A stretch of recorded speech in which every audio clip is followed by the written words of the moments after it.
Hi everyone, and if you want to know how to fix Facebook Messenger attachment unavailable, you've come to the right place. So if you have any sort of problems with attachment in Facebook Messenger, to solve it, it's quite easy. Open your Play Store or App Store if you're on iPhone and make sure that it says open and not update.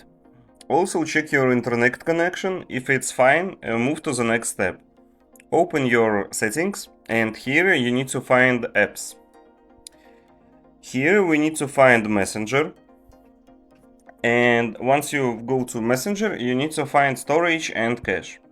And here you need to simply clear cache and check your app. If it's working, so that's fine. If it's not working and problem not solved, you need to clear storage, but you also need to know that if you clear storage, you will need to re-log in to your Facebook Messenger, so make sure that you remember your login and password.